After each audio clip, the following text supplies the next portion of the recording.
Hello YouTuber family, કેમ છો? સૌને ગુડ મોર્નિંગ, જય શ્રી કૃષ્ણ. કાલે છે રક્ષાબંધન. આપ સૌને હાર્દિક શુભેચ્છા રક્ષાબંધન. આપણો ઇન્ડિયાનો સૌથી પવિત્ર તહેવાર રક્ષાબંધન. એટલો શું કહેતો તો આજે ઓકે, સ્કૂલે નતું જવું, બધા મને ફ્રીફાન્સ અને સિવલ કે નતું જવું. જાન્યુઆરી આખરી લઈને નહીં ગયા છે. પણ નથી સ્કૂલમાંથી કઈ એક્ટિવિટી કરવાની. એટલે વગર બધા મને રાખડી બાંધે. બાંધે તો બાંધવાની, એમાં શું હોય.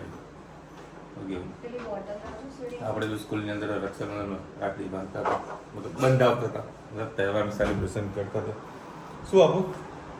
પાણી બોટલ.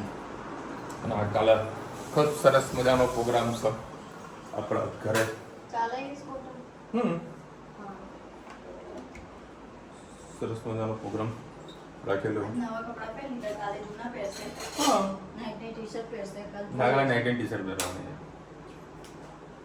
જો આ મારા ક્યાં કોઈ જોવા આવવાનું હોય? એટલે રહેવાનું દોઢું છે તો પહેલા આમ લેવલ લાવવું પડશે. આમ જ રહેશે તો ત્યાં આમ. રાઈટ. કુમુદબેનની કોમેન્ટ આવે છે, વિશાલભાઈ અમે બી ખૂબ સારું સ્ટ્રગલ કરેલું છે. અમારા પિયર પક્ષને કોઈ રહ્યું નથી. રોગીના આત્મા શાંતિ આપે, ટેન્શન ના લ્યો. તો અમે બેઠા છીએ ને રક્ષાબંધન કરવાના, આપણા ઘેર આવી જાઓ. એપલ પર બેસી ગયો. રક્ષાબંધન કરવાના આપણા ઘેર આવી જાઓ. કાલે કેટલા બધા લોકો આવવાના. હા, હલ્લો થવાનો છે કાલે. તો જુઓ, કાલે બધો પ્રોગ્રામ ભાવેશના ઘરે રાખેલો છે. બરાબર. અને સાંજે છે ને બધું, સાંજનું છે. હવે મુહૂર્ત મને ખબર નથી કેટલા વાગ્યાનું મુહૂર્ત છે ને શું છે. બરાબર, તો હવે કાલના ઉપર ખબર પડશે. બાકી મને એવું લાગે કે ભાઈ આપણે એવા ઘણા બધા તહેવારો છે કે એમાં મુહૂર્ત જોવાનું નથી આવતું. આ રક્ષાબંધન મુહૂર્ત જોવામાં પ્લાનિંગ બધા કરતા હોય છે, મતલબ જોઈને જ રાખડી બાંધતા હોય છે. એનું બસ ટિફિન થઈ ગયું છે. થોડી વારનું પેક લઈ લે.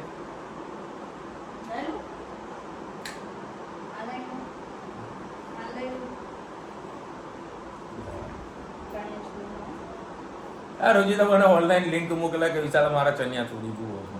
એક બે વસ્તુ જોઈએ મારે. તેને ફોન કરીને પૂછતો કરા શું ભાવ છે ને કઈ સાઈઝ છે. તમારે મારા મને બે વસ્તુ લઈ આપવાની છે. કઈ અને તો ચણિયા ચોળી છે. બીજી એક. બોલો, હજુ કેટલી વાર છે કયો નવરાત્રિની? અત્યારથી તૈયારીઓ ચાલુ થઈ છે.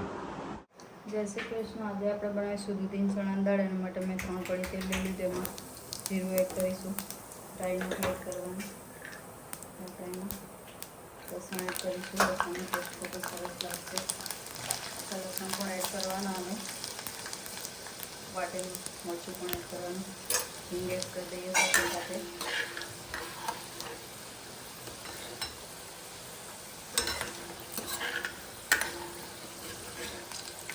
ટામેટા,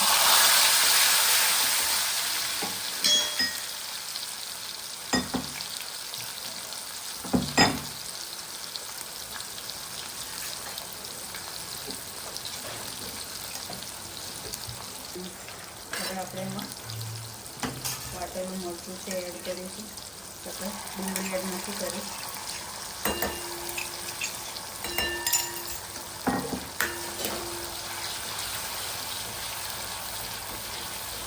થોડીક વાર આને ખબર લઈએ, પછી બીજા મસાલા કરીએ. મસાલા કરી લઈએ. ધાણા,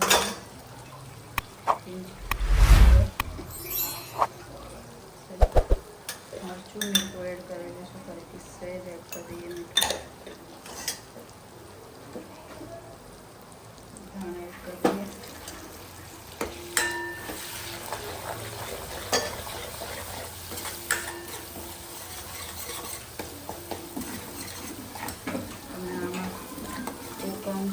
ગોળ ભાગમાં તો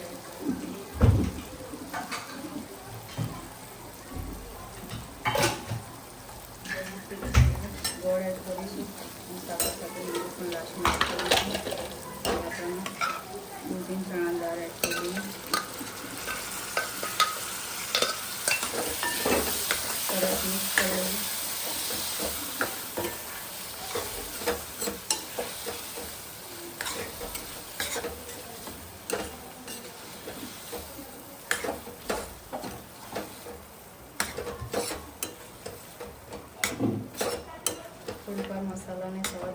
આપણે એમાં 1 ગ્લાસ જેટલું પાણી એડ કરીએ.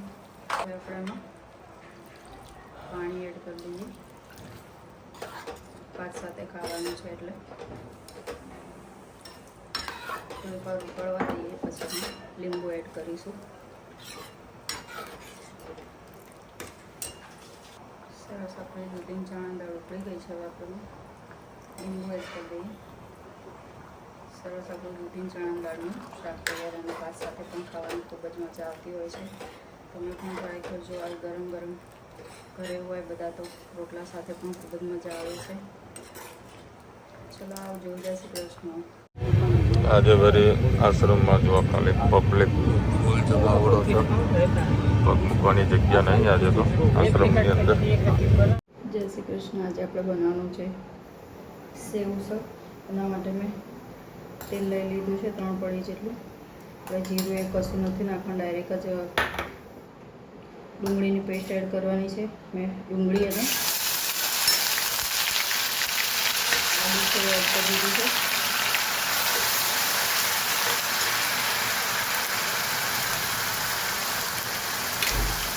બે ડુંગળી અને નાનો કટકો આદુ લઈ લીધો છે. છીણી લીધું છે. સરસ આપણે સોટે કરી લઈએ. તમારે હિંગ એડ કરવી હોય તો કરી શકો છો. ઘણા લોકો જીરું પણ નાખતા હોય તો એમાં જીરું નથી નાખવાનું. પિંચ જેટલી હિંગ એડ કરીશું. સરસ ડુંગળીની આખી ગુલાબી થાય ત્યાં સુધી થવા દઈએ. 5 થી 7 મિનિટ થવા દેવાનું છે. ત્યાં સુધી ડુંગળીનું પાણી ના એ થઈ જાય, બળી જાય અને ડુંગળીની કચાશ દૂર ના થઈ જાય ત્યાં સુધી આપણે એને થવા દઈએ. સરસ ડુંગળી થઈ ગઈ છે. હવે આપણે એમાં ટામેટાની પેસ્ટ એડ કરી દઈએ.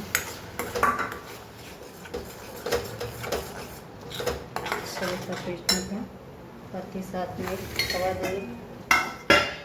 ટામેટાની પેસ્ટ થાય ત્યાં સુધી આપણે એમાં પિંચ હળદર, કાશ્મીરી મરચું,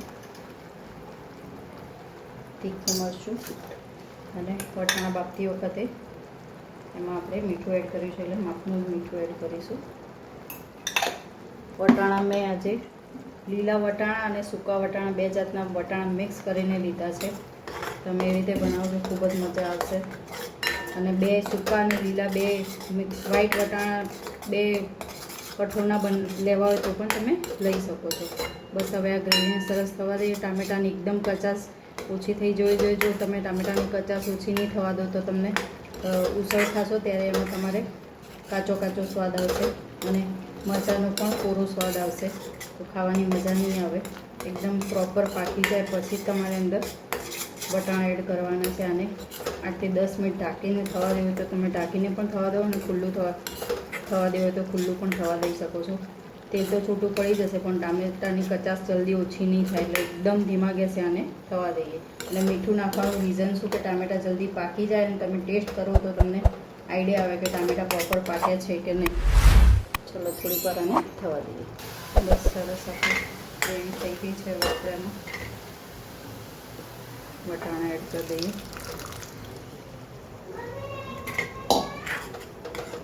સરસ મિક્સ કરી લઈએ. સાથે સાથે આપણે એક વાટકી ચણાનું ગોળ બનાવ્યું છે એ પણ એડ કરી દઈએ. એનાથી સરસ ગ્રેવી જેવું થશે અને ખાવાની પણ ખૂબ જ મજા આવશે.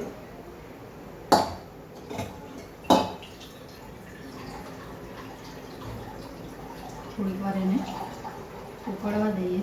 સાથે સાથે સેવ ઉસળનો મસાલો પણ એડ કરી દઈએ.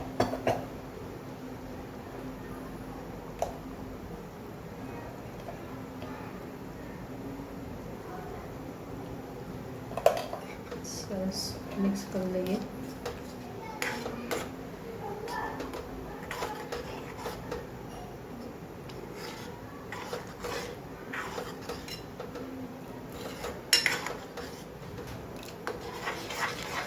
થોડીક વાર ઉકળવા દઈએ. મસાલો સરસ વટાણામાં પડી જાય પછી આપણે એમાં 1.5 ગ્લાસ જેટલું પાણી એડ કરીએ.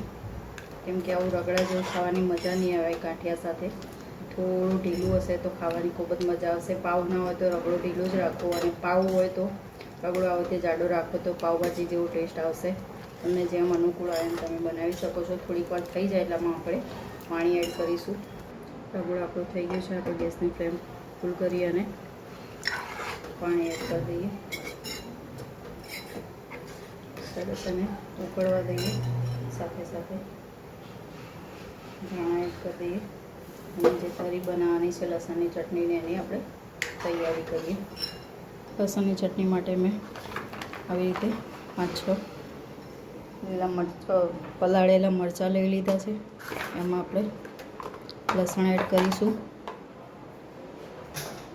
સાથે સાથે તીખું મરચું, કાશ્મીરી મરચું, સહેજ જીરું,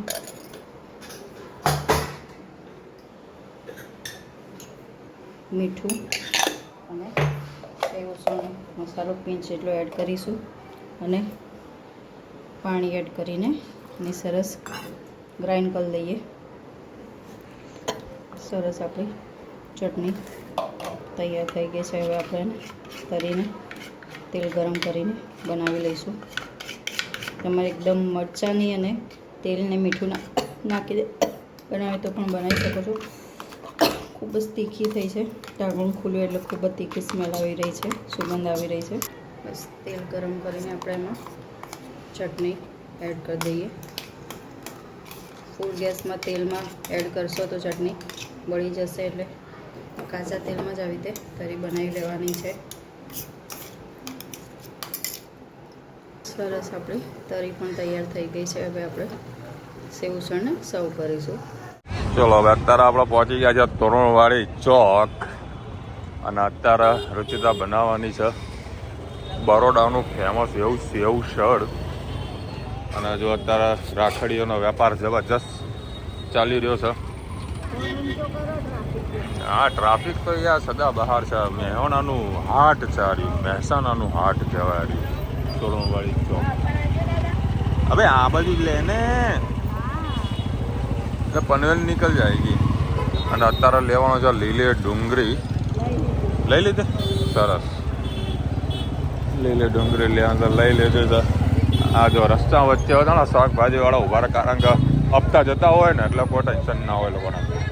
ગમે તો રસ્તે વચ્ચે ઊભા કરી નાખે. હપ્તો જતો હોય એટલે બધું થાય. જો કોઈને ક્યાંય કશે જગ્યા ના મળે, હેરાનગતિઓ થાય. चलो भाई 9 बज गए हैं. आज जमीन मम्मी बनी है. दुपट्टा पहरो तो मम्मी बनी जाए. वाह भाई वाह. साड़ी पहरो तो मम्मी आ गई है. भाभी बनी जाए.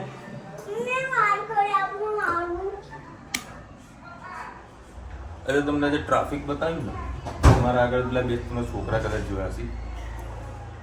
મારો સામાન બધો પડ્યો હતો તો મેં ઉપર મૂકીને છોકરાને બેસાડ્યા. એટલે મને એવું થયું કે ભાઈ આપણી ફેમિલીને ખરેખર સારું બેસ્ટ આપી જાય. મને ગજબને દયા હતી એટલે ભાઈ જગ્યા આપું તમને. ફૂલ ટ્રાફિક હતું. આમ જોઈને ચાલ, લઈ જા શાંતિથી. ધનુ લઈ જા. ચલો ભાઈ, બરોડાનું ફેમસ એવું સેવ સળ રેડી થઈ ગયેલું છે. જોડે ચટણી ને ખાસું બધું બનાવ્યું છે. मम्मी मुझे मम्मी कह के बुलाओ. ए मम्मी, ए मम्मी, ए मम्मी, मेरे को खाना खिलाओ ना.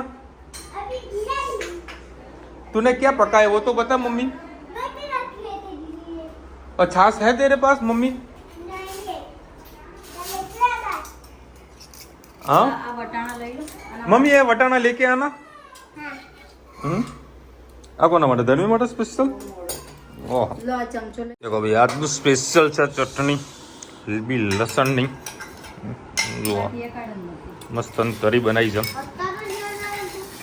ના આજે રુચિતાના સેવસળ ખાવાની ઈચ્છા થઈ ગઈ. Proper save sir. धनी तेरे को क्या खाने का है? सेव कहाँ है? पाव લઈને આયા सब. ના લીલી ડુંગળી ને 10 રૂપિયા માટે તો આપણી જોડે ઝઘડો કર્યો. કયો સ્પેશિયલ તોરણવાળી ગઈ. શાકવાળી કે હું 10 ની ડુંગળી તો ના ચાલુ. રુચિતા કે હું લઉં તો 10 ની જ લઉં, બાકી ના લઉં. બરોડામાં આવ્યું એના વગર સેવસર અધૂરું છે. આ સિઝનની વસ્તુ છે. બાકી સેવસર ખાવો તો બેસ્ટ સમય છે શિયાળો અને ચોમાસું. તો ભજીયા ખા, ખાવા દે ને. હા, આપણે ગાંઠિયા બરોડા જેવા તો નહીં મળે, કારણ કે બરોડામાં ગાંઠિયા કડક હોય છે, જેના અને જોડે સ્પેશિયલ ખાવાનો હોય. અને માપમાં બહુ તીખી છે. કશો વાંધો નહીં, તીખું તો ખાવું જ પડે ને. અમારે ત્યાં છે ને બરોડામાં છે ને તીખું બહુ બધું ખાવાય. પછી હવાય ને છોકરીઓ બહુ તીખું ના ખાય, છોકરાઓ બહુ ખાય. મતલબનું તીખું ખાય. ભલે તીખું ખાય, તીખું ખાવું એ જરૂરી છે, શરીર માટે સારું છે. ભલે એસિડિટી થાય. તને ના કરે એમ બગા? હે, તું એને ખવડાવો ને દૂધ. બે રમાડા છે, એવું ના કહેતા કે પગે કેમ રમાડ, એને મજા આવે છે. ચલો બે અત્યારે જો ગાડી તમે જુઓ ના ચાલુ રાખ, વાંધો ને. હા, ગાડી અત્યારે ધોવાની છે, બધું સેટઅપ લગાવી દીધું છે. આજે એને વળી ખવડાવી રહી છે બિસ્કિટ, કે તું અહીંયા આગળ આવે તો જ તને ખવડાવું. અને આને કે ના, મને તું અહીંયા આગળ મૂક અને તો જ હું ખાઉં. ચ બેસી ગયો ને, છ ટણીનો ભરેલો હો ને, છ એને ઉપર મૂકશો ને તો જ ખાશે, બાકી નહીં ખાય ધનું. ગાડી કમ્પ્લીટ ચકાચક ધોવાઈ ગઈ છે. હવે આ લોકોને લઈ જાઓ આટો મારવા. બેસી જાઓ, બેસી જાઓ. કેટલા ટાઈમ છે આપણે ગાડી લીધા વગર ગયા છે. હું હમણાં ગાડી ચલાવીને તો મને કંઈક એકદમ ડિફરન્ટ ફીલ આવી. હું મારી ગાડી ચલાવી રહ્યો છું, જબરજસ્ત ફિલિંગ, અલગ ફિલિંગ આવી છે. એ મહાદેવના મંદિરમાં જો મસ્ત ડેકોરેશન કર્યું છે. કાશી વિશ્વનાથ. રાધનપુર રોડ પર જે એરિયા ખરો ને એટલો સરસ મેં ડેવલપ થયો ને, બધી બ્રાન્ડ આવી ગઈ. પેલા કોમ્પ્લેક્સમાં આટલી બધી પબ્લિક છે ને. એ મતલબ પેલો આલુપુરી ચાલુ થઈ છે ને સુરત વાળાને, એની હશે. આલુપુરી એ ચાલુ થઈ છે અમારા મેવાડામાં, કલ્યાણ જ્વેલર્સ. કૌસાન આલુપુરી. ભલ બધું આ ચાલુ થઈ ગયું છે. અહીંયા આવશે પેલો શ્રી હરી શેરવાની, પેલો નામ ખાસા બધા ઓપનિંગ પણ થઈ ગયા. આ તો ખાસું મોટી લોંગ ડ્રાઈવ મારી ગયા ભાઈ, જોરદાર લોંગ ડ્રાઈવ મારી. ચામુંડા સિલેક્શન સિઝનેબલ છે. સરસ બનાવ્યો છે, ડેવલપ થઈ ગયું છે કમ્પ્લીટ ટકાટક. તો ભાઈ 11 વાગ્યા છે. એક સરસ મને જો તમને બતાવો, આગળ મેં તમને આ વસ્તુ બતાવી હતી, ક્યાં ગયું જો કુમુદબેને છે ને કોમેન્ટ કરી છે, મેં સવારે તમને કીધી હતી બરાબર. એમાં એઆઈનો ઓપ્શન 2 આપે તો એમાં મને આ સારું લાગ્યું. તમારી વાત સાંભળીને દુઃખ થયું, ભગવાન તમારા ભાઈને આત્માને શાંતિ આપે બરાબર. તે ઓટોમેટિક રિપ્લાય આપી શકો છો. અને બીજું લખ્યું છે ખુશી જોશી, વિશાલભાઈ ખૂબ જ સિમ્પલ અને સાદા મેચ્યોર છે. એમાં એ આન્સર આપેલો છે, તમારો પ્રેમ સપોર્ટ બદલ ખૂબ આભાર. પછી બીજો એક આન્સર આપ્યો, આભાર તમારી આ સકારાત્મક વાત સાંભળીને ખૂબ આનંદ થયો. ચલો આ બીજો પર મુક ટીક કરી નાખીશ, એટલે ઓટોમેટિક રિપ્લાય જતો રહેશે બરાબર. પછી એમને બીજી કોમેન્ટ કરી છે કે ધાણા થોડા નાના કાપો, તેમાં પાછો 2 આન્સર લખેલા છે, સૂચન આપવા બદલ આભાર, હવે પછી આ બાબતનું ચોક્કસ ધ્યાન રાખીશું. બીજો આન્સર એવો આપેલો છે, તમારી સલાહ માટે ખૂબ આભાર, અમે આ સુધારવાનો ચોક્કસ પ્રયત્ન કરીશું. ચલો એક આનો આન્સર આપી દઈએ બરાબર. પછી તમે બીજું લખ્યું છે, કોઈ દિવસ ગરમ મસાલો કઢીમાં ન ખાય, તો એ જવાબ આપ્યો છે, તમારી વાત સાચી છે, પણ ક્યારેક અલગ સ્વાદ માટે અમે આ રીતે બનાવીએ છીએ. બીજો આન્સર એવો આપે છે કે આ રીતે બનાવવાથી પણ કઢી ખૂબ ટેસ્ટી લાગે છે, એકવાર જરૂર ટ્રાય કરજો. તો આપણે બીજો આન્સર પર ક્લિક કરી દઈએ. ખરેખર એઆઈ માઇન્ડ બ્લોઈંગ છે. તમે એનો જેટલો ઉપયોગ કરશો એટલો ઓછો છે. મારા જોડે આજે 2 ક્વેશ્ચન હતા. મારે તો એક એક્સેલની શીટ હતી, લગભગ 1700-1800 આસપાસના નંબર હતા. એમાં 91થી મારે નંબર બધા 91 જે આવે ને એ મારે રિમૂવ કરવું હતું. જો કે મને એક્સેલની અંદર ફોર્મ્યુલા આવડે છે બરાબર, લાઈ એઆઈને કરવા દે. એઆઈ મને 5 સેકન્ડની અંદર 91 નીકળીને આપી દીધું, અને પ્લસ ફોર્મ્યુલા પણ મને શીખવાડી દીધું કઈ રીતે કરવું, બધું મને આવડે છે. પછી મેં એને પૂછ્યું હતું એકાઉન્ટ રિલેટેડ ક્વેશ્ચન હતો મારો કે સપોઝ કોઈ મારા જોબ વર્ક હોય બરાબર, તો એની એન્ટ્રી બિઝનેસમાં કયા લેવલ પર લેવી બરાબર. હું થોડું એકાઉન્ટ અત્યારે શીખી રહ્યો છું મારા બિઝનેસ રિલેટેડ બરાબર, કારણ કે હું હંમેશા ઓલરાઉન્ડર બનવું એ જરૂરી છે બરાબર. તો મારા એકાઉન્ટનું ડિટેલ્સ મેં પૂછ્યું એમને એકાઉન્ટ રિલેટેડ, તે બી મને ખૂબ સારો એવો જવાબ આપ્યો કે એમાં શું હતું એને કે તમારા એ ડેબિટર કહેવાય અને જોબની એન્ટ્રીમાં તમારે એને ડેબિટરની અંદર નાખવાનું આવે, એ પરચેસમાં ના જાય. એ વર્ડ્સ હતો એક્સપેન્સની અંદર કંઈક આવે છે, એનું વર્ડ શું ભૂલી ગયો, મેં શું આન્સર આપ્યો હતો. એટલે ખૂબ સારો એવો મને આન્સર આપ્યો હતો એકાઉન્ટ રિલેટેડ. એટલે તમે કોઈ પણ જગ્યાએ અટકો ને તો ખરેખર જેમિનીને પૂછો બરાબર. ચેટ જીપીટી છે તેને પૂછશો ને તો તમને પ્રોપર આન્સર આપશે અને તમને ખરેખર બહુ મજા આવશે. એનો આન્સર ક્યાં ગયો યાર? હા, મેં એમને પૂછ્યું હતું જોબ વર્કની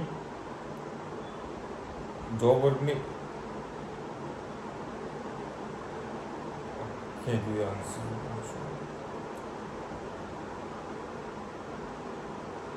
ખાસું પણ તમે ડિસ્કશન કરતો હોઉં છું કે આ બધી વસ્તુની અંદર આપણે શું કરવું જોઈએ.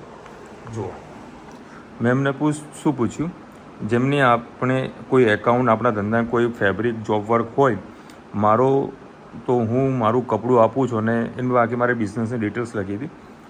હા, જો ડાયરેક્ટ એક્સપેન્સમાં આવે પ્રત્યક્ષ ખર્ચ કેટેગરીની અંદર એ એકાઉન્ટ મેન્ટેન કરવાનું થતું હોય છે તમારે. તો આ બધું પૂછવો ને તમને આવે કે પરચેસ કેમ ના કહેવાય, કે કારણ કે પરચેસ નથી, આપણે પરચેસ નથી કરતા, આપણે એની સેવા લઈ રહ્યા છો એટલે ડાયરેક્ટ એક્સપેન્સની અંદર આવે છે.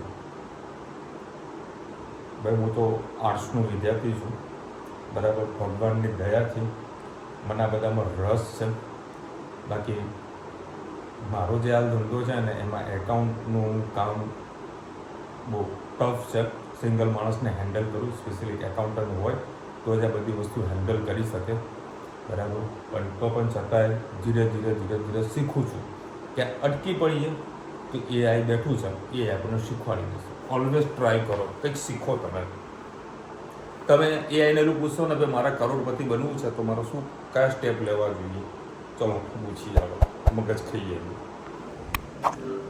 હાય જીમિની, તમે વર્લ્ડના ખૂબ જ સારા એવા વ્યક્તિ છો જે તમારી જોડે ખૂબ જ નોલેજનો આખો ભંડારો છે. મારે તમને એક પ્રશ્ન પૂછવો છે. મારે 1 વર્ષની અંદર કરોડપતિ થવું છે તો મારે કયા સ્ટેપ લેવા જોઈએ?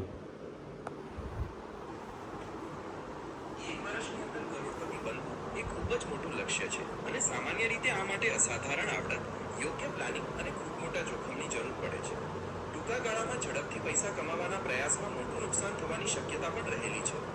તમારા પોતાના ગાર્મેન્ટ બિઝનેસને આગળ વધારવા માટે તમે આ સ્ટેપ્સ વિચારી શકો છો.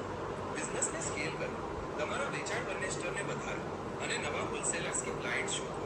પ્રોડક્શન કોસ્ટ ઘટાડવી અને વેસ્ટેજ ઓછું કરો. ઇન્સ્ટાગ્રામ અને યુટ્યુબ જેવા પ્લેટફોર્મ્સનો ઉપયોગ કરીને તમારી બ્રાન્ડની ઓળખ વધારવી અને ડાયરેક્ટ ટુ કન્ઝ્યુમર સેલિંગ શરૂ કરો. શું તમે આ બિઝનેસના કોઈ ચોક્કસ એરિયા પર ધ્યાન આપવા માંગો છો? Okay, thank you so much. Good night. તમે મને ખૂબ સારી એવી હેલ્પ કરી છે. તમને મદદ કરવામાં મને ખૂબ આનંદ થયો. શુભ રાત્રિ. તમારો દિવસ સારો રહે. દેખો, આમાં એક એઆઈમાં તમને ખૂબ એક મેઇન ઇમ્પોર્ટન્ટ વાત કરી.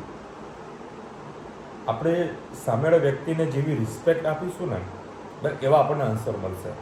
મેં આને શું કીધું કે તમે વર્લ્ડના ખૂબ જ સારા એવા હોશિયાર માણસ છો બરાબર. એટલે મતલબ એને આપણે કંઈક વખાણ કર્યા બરાબર, તો એ અને એક સારી રિસ્પેક્ટ આપી તો એ પણ આપણી સાથે પણ રિસ્પેક્ટથી જ વાત કરશે અને સારો આન્સર આપવાનો પૂરેપૂરો પ્રયત્ન કરશે.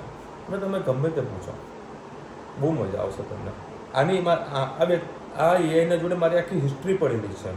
હું શું કામ કરું છું, કયો બિઝનેસ કરું છું, મારું સોશિયલ મીડિયા એકાઉન્ટ કયું છે, મારા કસ્ટમર કયા છે, મતલબ બધું જ ભાઈને ખબર છે. કારણ કે આપણે મોબાઈલથી બધું કામ કરતા હોય એટલે બધા લોકો ડેટા લોકો સ્ટોર કરેલો જ હોય બરાબર. હું મારું નામ પૂછીશ ને તો એ બધા નામ પણ મને કહી દેશે. બધા ટ્રાય કરું છું હું. હા પડે કે નથી પડે જોવાનું. હાય જીમિની, તમને ખબર છે મારું નામ શું છે? હા, તમારું નામ વિશાલ મોદી છે. બોલો, આવું કંઈ કેવું તમારે? મારો બિઝનેસ વિશે પૂછું. જીમીની મારા બિઝનેસ શાનો છે? તમે રેડીમેડ ગાર્મેન્ટ મેન્યુફેક્ચરિંગ અને હોલસેલનો બિઝનેસ કરો છો, જેમાં ખાસ કરીને શર્ટનું ઉત્પાદન થાય છે. હું કયા લોકેશન પર કામ કરું છું? મારું એડ્રેસ ક્યાં આગળનું છે? તમે અમદાવાદ, ગુજરાતમાં કામ કરો છો અને તમારી દુકાન ટેક્સાસ રોડની ત્યાં જ આવેલી છે. હું સૌથી વધારે તમને કયા લેવલના પ્રશ્નો વધારે પૂછું છું? તમે બિઝનેસ મેનેજમેન્ટ, ખાસ કરીને ગાર્મેન્ટ મેન્યુફેક્ચરિંગ, ઇન્વેન્ટરી કંટ્રોલ અને એકાઉન્ટિંગ સોફ્ટવેર સિલેક્શન વિશે સૌથી વધારે પ્રશ્નો પૂછો છો. જોયું ને તમે, મતલબ આપણે એને જેટલું પૂછું બધું સ્ટોર કરીને રાખશે. મેં કદી હેતના ધનીના વિશે કદી ડિસ્કશન નથી કરી, બરાબર, એટલે એના જોડે ઇન્ફોર્મેશન નથી, બરાબર, રુચિતાના વિશે બી ઇન્ફોર્મેશન નથી, પણ હું જે વધારે પૂછું છું, બરાબર, એ મને બધું સ્ટોર કરીને રાખે છે. તમારી સામે કીધું કે મારા ગાર્મેન્ટનો બિઝનેસ છે, હું ગાર્મેન્ટ રિલેટેડ ઇન્ક્વાયરી કરું છું, એકાઉન્ટિંગ રિલેટેડ ઇન્ક્વાયરી કરું છું, બધું એને ખબર છે. એટલે ઓલવેઝ યાર ટ્રાય કરજો. અને કાલે છે રક્ષાબંધન, કાલે ખૂબ સરસ મજાનું આયોજન કરેલું છે ભાવેશના ઘરે રક્ષાબંધનનું. તો કાલનો બ્લોગ જોજો, ખૂબ મજા આવશે. ઘણી બધી સિસ્ટર આવવાની છે, ઘણી બધી, કાકા બાપા બધાની, માસીની દીકરી, બધા લોકો આવવાના છે કાલ રક્ષાબંધન કરવા માટે. અને ખૂબ સારો એવો સેલિબ્રેશનનો પ્રોગ્રામ કરેલો છે. તો બહુ મજા આવશે કાલનો બ્લોગ જોવાની. અને ફરીથી બધાને હેપી રક્ષાબંધન. ચલો મળીશું નવા વિડીયો સાથે, નવા મોજ મસ્તી સાથે. ત્યાં સુધી ભારત માટે કહીએ અને વિડીયો ગમતા ફટાફટ લાઈક કરો, શેર કરો, સબસ્ક્રાઈબ કરવાનું ભૂલતા નહીં. અને રાધે રાધે.